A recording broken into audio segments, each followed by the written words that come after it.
ఎలాగో రేపు వీకెండ్ కాబట్టి మీకు ఒక ఇంట్రెస్టింగ్ మూవీ గురించి చెప్తాను. వీలుంటే ట్రై చేయండి. ఈ మూవీ నెట్ఫ్లిక్స్లో స్ట్రీమ్ అవుతుంది. మూవీ పేరు వచ్చేసి mister and Mrs Mahe. Mahe అనేసరికి మీరు ఇది మహేంద్ర సింగ్ ధోని సినిమా అనుకునేరేమో. కాదు, ఈ మూవీ ఒక wife and husband, cricket lovers అయిన వైఫ్ అండ్ హస్బెండ్ స్టోరీ. ఇది మీకు ఒక ఎగ్జాంపుల్ చెప్తాను. వైఫ్ అండ్ హస్బెండ్ కలిసి వర్క్ చేస్తున్నారు అనుకుందాం. ఒకే డిపార్ట్మెంట్లో వర్క్ చేస్తున్నారు. హస్బెండ్ వచ్చేసి టీమ్ లీడర్, అలాగే వైఫ్ టీమ్ మెంబర్. సో ఇక్కడ హస్బెండ్ టీమ్ లీడర్గా ఆ టీంని బాగా ట్రైన్ చేసి ఆ ప్రాజెక్ట్ని సక్సెస్ చేస్తాడు. కానీ ఇక్కడ టీమ్ లీడర్కి ఎలాంటి అప్రిసియేషన్స్ రావు, కానీ తన వైఫ్కి అప్రిసియేషన్స్ ఎక్కువగా వస్తుంటాయి. ఇలాంటి సిచ్యువేషన్లో హస్బెండ్కి జెలస్ ఫీలింగ్ ఒకటి ఏర్పడుతుంది.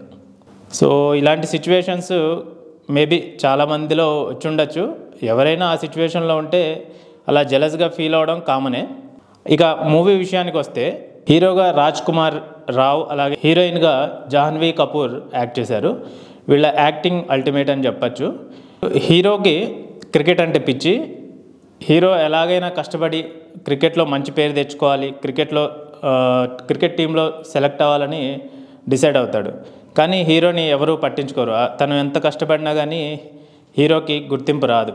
తను ఏదో సెలెక్టర్లని ఇంప్రెస్ చేయడం కోసం క్రికెట్ ఆడుతున్నట్టుగా ఉంటుంది. ఇంట్లో వాళ్ళు కూడా హీరోని పెద్దగా పట్టించుకోరు, తన కష్టాన్ని కూడా గుర్తించరు. కానీ హీరోకి ఒక తమ్ముడు ఉంటాడు.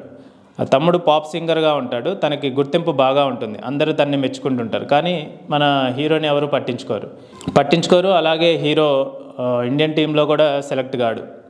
ఏం చేయాలని చెప్పి ఆలోచించే తరుణంలో తన వైఫ్ని ఎలాగైనా క్రికెటర్ని చేయాలని, ఆ విధంగా అయినా నాకు ఒక గుర్తింపు వస్తుందని అనుకొని తన వైఫ్కి ట్రైనర్గా మారుతాడు, ఒక కోచ్గా మారుతాడు, క్రికెట్ కోచ్గా అవతారం ఎత్తుతాడు.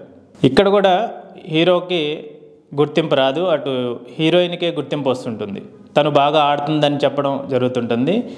ఈ ట్రైనర్ని ఎవరు పట్టించుకోరు. సపోజ్ మనం ఇది ఐఏఎస్ ఎగ్జామ్లో పాస్ అయినా, లేకపోతే ఐఐటీలో ర్యాంక్ వచ్చినా మళ్ళీ గుర్తిస్తారు తప్ప మనకి కోచింగ్ ఇచ్చిన వాళ్ళని గురించి ఎవరు పట్టించుకోరు. సో ఇక్కడ కూడా అలాంటి సిచ్యువేషనే ఎదురవుతుంది. ఇక్కడ ఒక చిన్న సెన్సిటివ్ మ్యాటర్ ఉంటుంది. దాన్ని డైరెక్టర్ చాలా అద్భుతంగా ప్రజెంట్ చేశారు. ఇలాంటి సిచ్యువేషన్లో వైఫ్ అండ్ హస్బెండ్స్ ఎలా ఉండాలి అనేది ఇదొక సెన్సిటివ్ మ్యాటరు. ఈ విషయంలో వీళ్ళిద్దరికీ చిన్న చిన్న తగాదాలు కూడా వస్తుంటాయి. నా వల్ల నువ్వు ఎదుగుతున్నావని, నేను లేకపోతే నీకు లైఫ్ లేదని హీరో అంటుంటాడు. సో ఇలాంటి సిచ్యువేషన్లో ఎలా రియాక్ట్ అవ్వాలి అనేది ఈ మూవీ కాన్సెప్ట్.